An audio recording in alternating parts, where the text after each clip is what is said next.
जय श्री कृष्ण। राधे राधे मित्रों, क्या आपने कभी सोचा है कि किसी व्यक्ति की महानता उसके जन्म से तय होती है या उसके कर्मों से? क्या कुल और वंश किसी की योग्यता का प्रमाण पत्र हो सकता है, या फिर अटूट लगन, असाधारण प्रतिभा और अविचल निश्चय ही किसी के चरित्र का वास्तविक परिचय है? आज हम उस महागाथा के एक ऐसे मार्मिक और निर्णायक मोड़ पर खड़े हैं जहां यह प्रश्न केवल प्रश्न नहीं रह जाते, बल्कि एक शिष्य के हृदय से निकली वो हुक बन जाते हैं जो ब्रह्मांड की धुरी को हिलाकर रख देती है। यह कहानी है उस महायोद्धा की जिसे दुनिया ने सूतपुत्र कहकर बार ठुकराया, लेकिन उसकी प्रतिभा का लोहा स्वयं नेति को भी मानना पड़ा। यह कहानी है उस गुरु शिष्य परंपरा की जहां ज्ञान की प्यास में एक शिष्य ने छल का मार्ग तो अपनाया, पर गुरु भक्ति की ऐसी मिसाल पेश की जिसे देखकर स्वयं मृत्यु भी नतमस्तक हो जाए। कल्पना कीजिए महेंद्र पर्वत की उस शांत तपस्थली की जहां बहते झरनों के संगीत में वेदों का ज्ञान घुल रहा है, जहां भगवान परशुराम जिन्होंने अपने फरसे से 21 बार धरती को क्षत्रिय विहीन कर दिया था, अपने सबसे प्रिय और योग्य शिष्य को धनुर्विद्या के अंतिम रहस्य यूं उसे अवगत करा रहे हैं। वो शिष्य जिसकी एकाग्रता पर्वत को भी डिगा दे, जिसका तेज सूर्य को भी चकाचौंध कर दे, वो शिष्य है कर्ण पर एक झूठी पहचान के साथ, एक ब्राह्मण पुत्र के वेश में। और फिर एक दिन जब गुरु अपने शिष्य की गोद में सिर रखकर गहरी निद्रा में लीन थे, नियति एक विषैली कीड़े का रूप धरकर कर्ण की परीक्षा लेने आ पहुंची। वो कीड़ा कर्ण की जांघ को भेदता रहा, रक्त की धारा बन निकली, पर शिष्य टस से मस नहीं हुआ, क्योंकि गुरु की नींद में विघ्न डालना उसे स्वीकार नहीं था। जब रक्त की उष्णता से गुरु की आंखें खुली तो सत्य वज्र बनकर उन पर टूट पड़ा। यह सहनशीलता, यह पीड़ा सहने की क्षमता किसी ब्राह्मण की नहीं हो सकती। यह तो किसी क्षत्रिय का रक्त है। और उसी क्षण जब छल का पर्दाफाश हुआ तो कर्ण के हृदय की सारी पीड़ा, समाज का हर तिरस्कार, हर अपमान एक ही प्रश्न में सिमटकर उसके होठों पर आ गया। हे गुरुवर, क्या मेरा सूतपुत्र होना ही मेरा सबसे बड़ा अपराध है? इस एक प्रश्न को सुनकर न केवल महेंद्र पर्वत बल्कि संपूर्ण ब्रह्मांड मौन हो गया। आज हम उसी मौन को तोड़ने जा रहे हैं और जानेंगे कि उस मौन के पीछे भगवान परशुराम का क्या उत्तर छिपा था, जिसने कर्ण की नीति को हमेशा हमेशा के लिए लिख दिया। तो अंत तक बने रहिएगा, क्योंकि यह कहानी सिर्फ कर्ण की नहीं बल्कि हर उस इंसान की है जो अपनी पहचान के लिए संघर्ष कर रहा है। यह उस समय की बात है जब द्वापर युग अपनी पूरी कलाओं के साथ पृथ्वी पर विद्यमान था और हस्तिनापुर की राजनीति में भविष्य के महासंग्राम की नींव रखी जा रही थी। उसी दौर में समाज के एक कोने में एक ऐसा बालक बड़ा हो रहा था जिसके ललाट पर सूर्य का तेज था, कानों में जन्मज जातात कुंडल थे और छाती पर अभेद्य कवच। वो सूर्यपुत्र था, लेकिन नेति ने उसे एक सूत यानी सारथी के घर पहुंचा दिया था और यहीं से उसकी पहचान सूतपुत्र कर्ण के रूप में स्थापित हो गई। बचपन से ही कर्ण के भीतर धनुर्विद्या के प्रति एक अदम्य आकर्षण था। वो विश्व का सर्वश्रेष्ठ धनुर्धर बनना चाहता था, लेकिन समाज की वर्ण व्यवस्था उसके सपनों के आड़े बार बार आ जाती थी।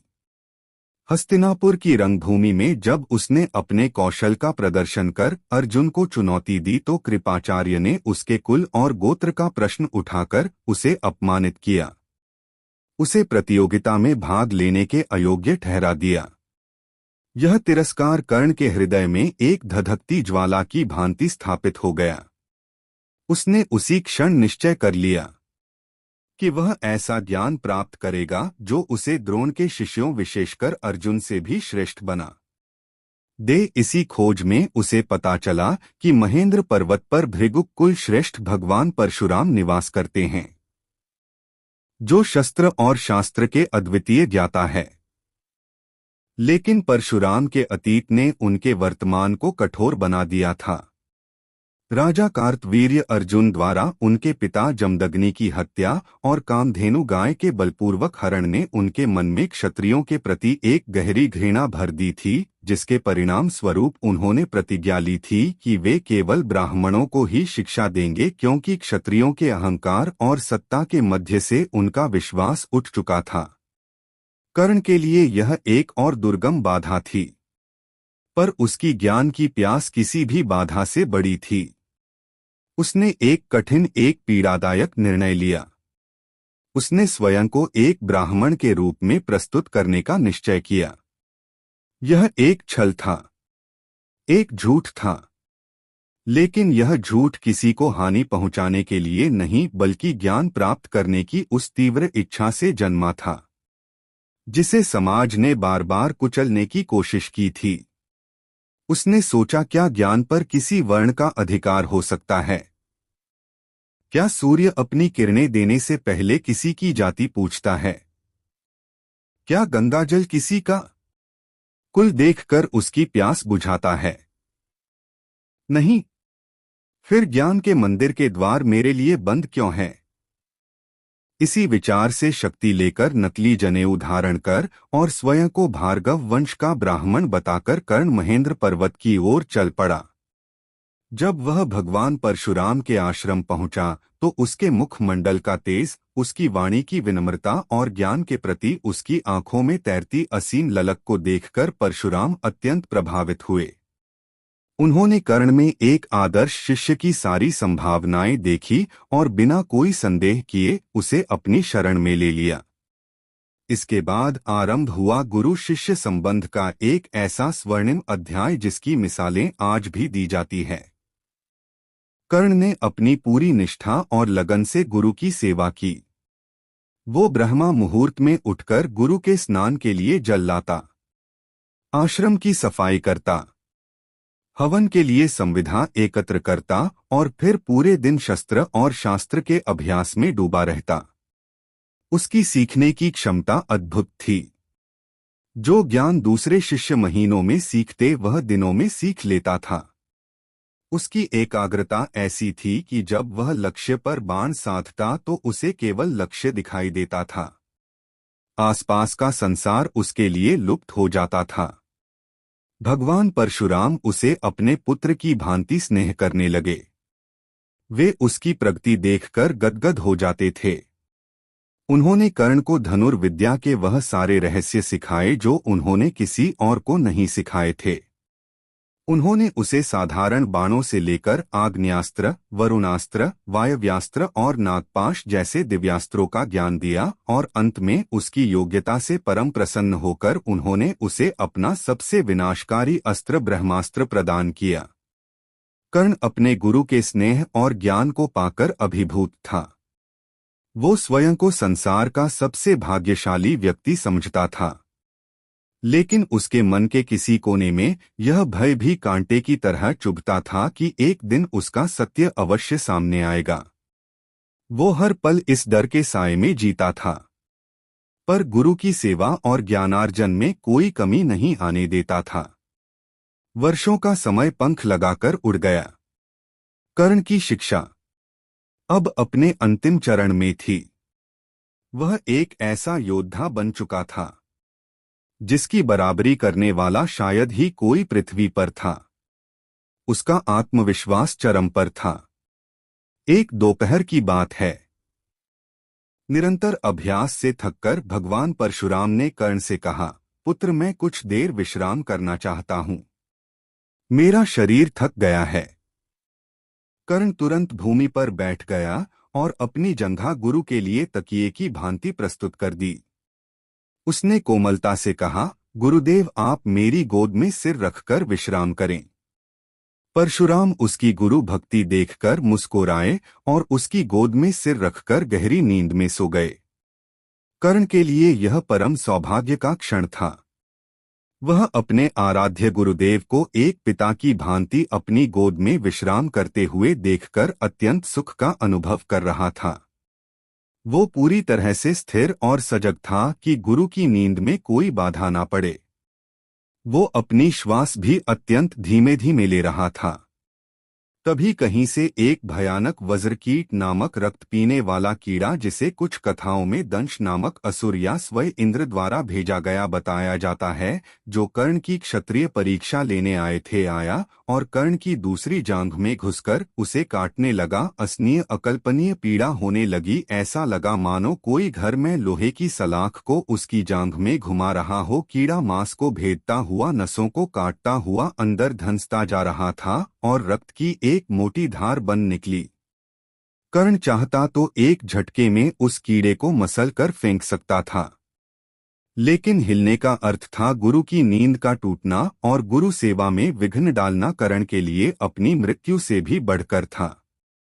उसने अपने चेहरे पर पीड़ा का कोई भाव नहीं आने दिया और एक पर्वत की भांति अविचल बैठा रहा। उसने अपनी सारी चेतना को समेटकर उस पीड़ा को सहने में लगा दिया।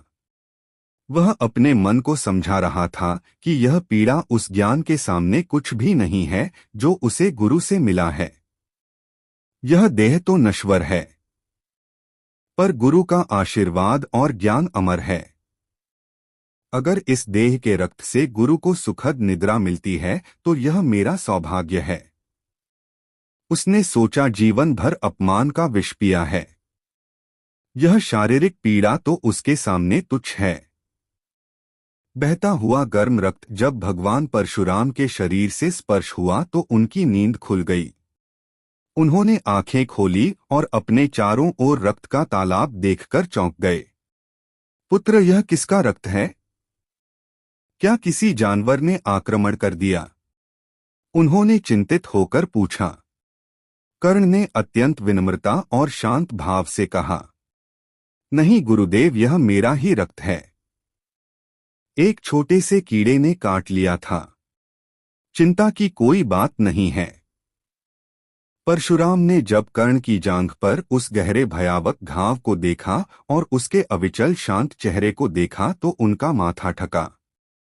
उनके दशकों के अनुभव, उनके ज्ञान और उनकी पारखी दृष्टि को यह समझते देर न लगी कि इतनी भयानक पीड़ा को इस प्रकार शांत भाव से सह लेना किसी ब्राह्मण के वश की बात नहीं है। ब्राह्मण का शरीर तपस्या के लिए होता है, ज्ञान के लिए होता है, पर ऐसी शारीरिक पीड़ा सहने की क्षमता तो केवल एक क्षत्रिय में ही हो सकती है। उनका हृदय क्रोध, पीड़ा और विश्वासघात की भावना से भर गया। क्रोध इस बात का कि उनके सबसे प्रिय शिष्य ने उनसे छल किया, और पीड़ा इस बात की कि जिस शिष्य को उन्होंने पुत्रवत स्नेह दिया वह सत्य नहीं था। उनकी आंखें क्रोध से अंगारे की भांति लाल हो गई और उन्होंने गरजते हुए कहा, सत्य बताओ, तुम कौन हो?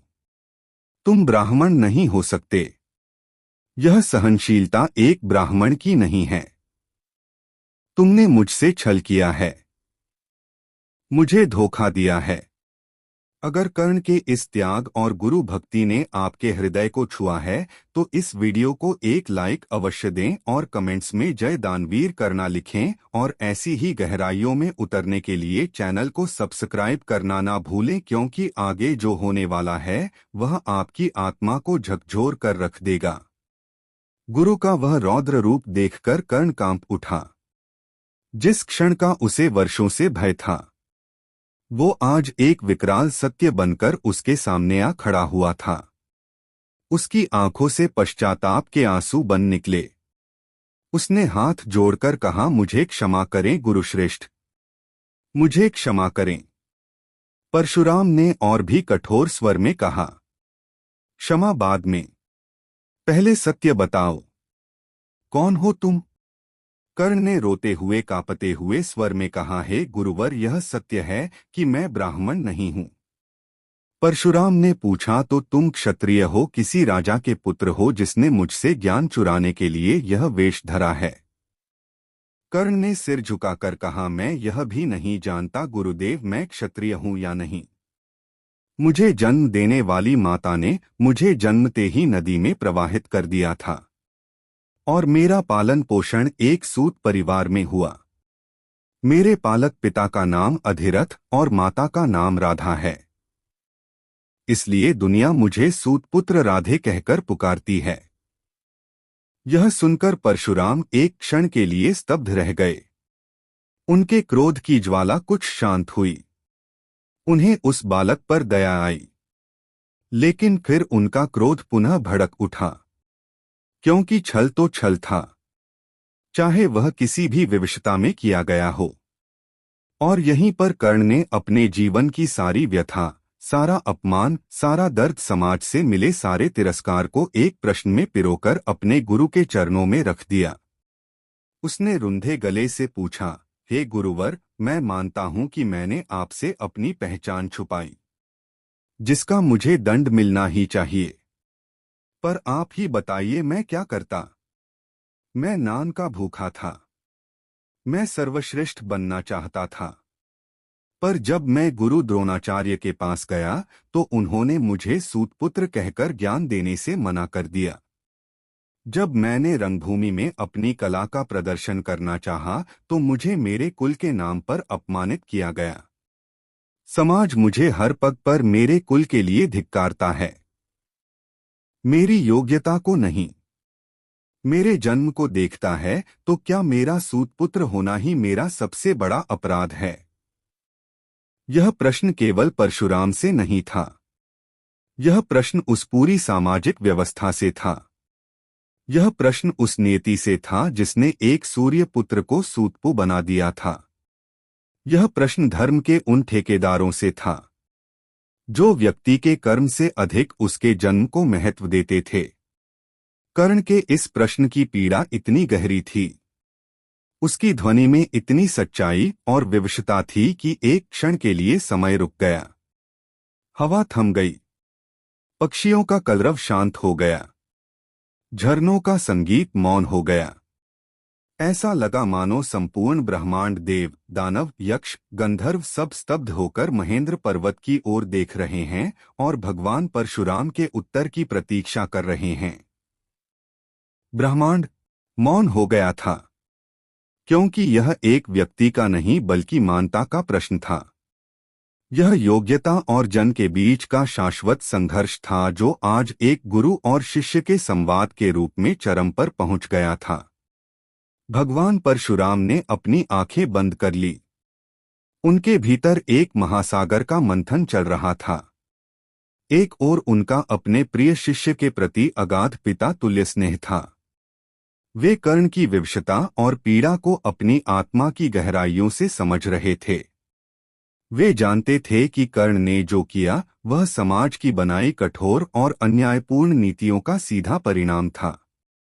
उनका हृदयकरण को क्षमा कर देना चाहता था, उसे गले से लगाकर कहना चाहता था, पुत्र, इसमें तुम्हारा कोई दोष नहीं। लेकिन दूसरी ओर वे अपने सिद्धांतों और अपनी प्रतिज्ञा से किसी पर्वत की भांति बंधे थे। उन्होंने क्षत्रियों को शिक्षा न देने की प्रतिज्ञा ली थी और कर्ण ने चाहे अनजाने में ही सही छल से उस प्रतिज्ञा को भंग करवाया था। गुरु शिष्य परंपरा में सत्य और विश्वास ही आधार होता है और वह आधार आज टूट चुका था। एक गुरु के रूप में धर्म की मर्यादा की स्थापना के लिए उन्हें दंड देना अनिवार्य था, चाहे वह दंड उनके अपने हृदय को ही क्यों न चीर दे। कुछ देर के गहन ब्रह्मांडीय मौन के पश्चात परशुराम ने अपनी आंखें खोली। उनकी आंखों में क्रोध की अग्नि के साथ साथ पीड़ा के आंसू भी थे। उनका उत्तर शब्दों में नहीं बल्कि एक श्राप के रूप में प्रकट हुआ और यही वह उत्तर था जिसे सुनकर ब्रह्मांड का मौन और भी गहरा हो गया। उन्होंने कहा, कर्ण, तुमने मुझसे छल करके विद्या प्राप्त की है। यह ज्ञान तुमने असत्य की नींद पर अर्जित किया है। इसलिए मैं तुम्हें श्राप देता हूं कि जब तुम्हें मेरी दी हुई इस सर्वश्रेष्ठ विद्या की, इस ब्रह्मास्त्र की सबसे अधिक आवश्यकता होगी, जब तुम्हारा जीवन और मृत्यु का प्रश्न तुम्हारे सामने खड़ा होगा, जब तुम अपने सबसे बड़े प्रतिद्वंदी के सामने होगे, ठीक उसी निर्णायक क्षण में तुम इसका ज्ञान, इसके प्रयोग की विधि भूल जाओगे। यह सुनकर कर्ण के पैरों तले जमीन खिसक गई। यह मृत्युदंड से भी कठोर दंड था। एक योद्धा के लिए उसके अस्त्र का ज्ञान ही उसका प्राण होता है। और गुरु ने उसी प्राण को समय पर निरर्थक हो जाने का श्राप दे दिया था। कर्ण बिलख बिलख कर रो पड़ा और गुरु के चरणों में गिर गया। नहीं गुरुदेव, ऐसा अनर्थ ना करें। आप मेरा शीश काट लें, पर मुझसे मेरा ज्ञान मत छीनिए। यह मेरे जीवन भर की साधना है, मेरी एकमात्र आशा है। परशुराम का हृदय भी इस दृश्य को देखकर पिघल रहा था। उन्होंने कर्ण को उठाते हुए कहा, पुत्र, मैं जानता हूं कि तुम वीर हो, दानी हो और तुम्हारे साथ अन्याय हुआ है, पर तुमने गुरु से छल किया है और गुरु से किया गया छल अक्षम्य होता है। मैं अपना श्राप वापस नहीं ले सकता। यह तुम्हारी नियति है, इसे स्वीकार करो। लेकिन फिर उनके मन का स्नेह जागा और उन्होंने एक आशीर्वाद भी दिया, किंतु तुम्हारा यश इस संसार में अमर रहेगा। जब तक यह सृष्टि रहेगी, लोग तुम्हें एक महान योद्धा और सबसे बड़े दानी के रूप में जानेंगे। तुम्हारा नाम वीरता और मित्रता का पर्याय बनेगा। तुम्हें विजय नामक मेरा दिव्य धनुष प्राप्त होगा और तुम अतुलनीय पराक्रमी कहलाओगे। इस प्रकार कर्ण भगवान परशुराम के आश्रम से विदा हुआ।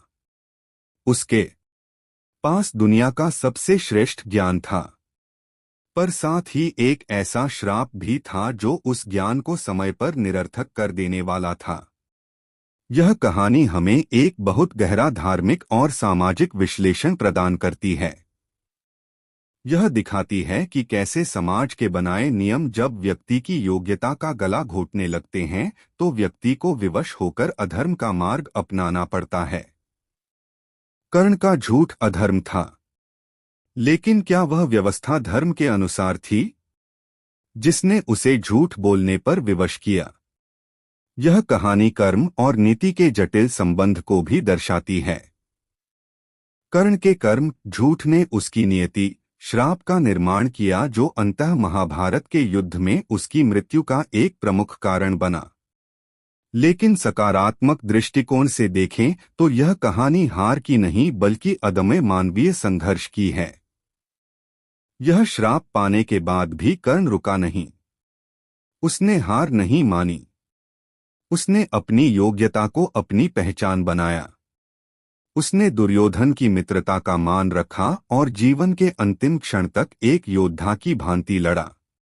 उसका जीवन हमें सिखाता है कि परिस्थितियां कितनी भी विपरीत क्यों ना हो, अपमान कितना भी गहरा क्यों ना हो, मनुष्य को अपने कर्म और पुरुषार्थ पर विश्वास रखना चाहिए। कर्ण की कहानी इस बात का प्रमाण है कि व्यक्ति की वास्तविक पहचान उसके जन्म या कुल से नहीं बल्कि उसके चरित्र, उसके दान और उसके पराक्रम से होती है। इसीलिए आज हजारों वर्षों बाद भी जब हम कर्ण का नाम लेते हैं तो हमें सूतपुत्र नहीं बल्कि दानवीर और अंगराज कर्ण याद आता है। उसका जीवन एक त्रासदी हो सकता है, लेकिन उसकी कहानी हर उस व्यक्ति के लिए प्रेरणा है जो सामाजिक बेड़ियों को तोड़कर अपनी पहचान बनाना चाहता है। यह कथा हमें यह भी सिखाती है कि क्रोध और आवेश में लिए गए निर्णय कितने विनाशकारी हो सकते हैं। भगवान परशुराम ने क्रोध में श्राप तो दे दिया, लेकिन बाद में उन्हें इसका पश्चाताप भी हुआ। यह हमें सत्य के महत्व को भी समझाता है। विशेषकर गुरु शिष्य जैसे पवित्र रिश्ते में कर्ण की एक भूल ने उसकी सारी साधना पर पानी फेर दिया। अंततः कर्ण की कहानी हमें सहानुभूति और करुणा का पाठ पढ़ाती है। यह हमें सिखाती है कि किसी भी व्यक्ति के कार्यों का मूल्यांकन करने से पहले हमें उसकी परिस्थितियों और उसकी विवशताओं को भी समझना चाहिए। कर्ण खलनायक नहीं था, वो परिस्थितियों का नायक था। एक ऐसा नायक जो अंत तक अपनी पहचान और सम्मान के लिए लड़ता रहा। अगर आपको कर्ण के जीवन के इस विश्लेषण ने सोचने पर विवश किया है और आपको इसमें कोई सकारात्मक संदेश मिला है तो इस वीडियो को उन सभी लोगों के साथ साझा करें जो जीवन में संघर्ष कर रहे हैं, ताकि वे भी कर्ण के जीवन से प्रेरणा ले सके। कमेंट करके हमें बताएं कि आप कर्ण के जीवन के किस पहलू से सबसे अधिक प्रभावित हुए हैं और भविष्य में आप किस अन्य पौराणिक चरित्र के बारे में इतनी ही गहराई से जानना चाहेंगे। आपके लाइक, कमेंट्स और सब्सक्रिप्शन ही हमें ऐसी और कहानियों को आप तक लाने की प्रेरणा देते हैं। पूरा वीडियो देखने के लिए आपका हृदय से धन्यवाद। यह कथा महाभारत और उस पर आधारित विभिन्न व्याख्याओं और साहित्य कृतियों से प्रेरित है।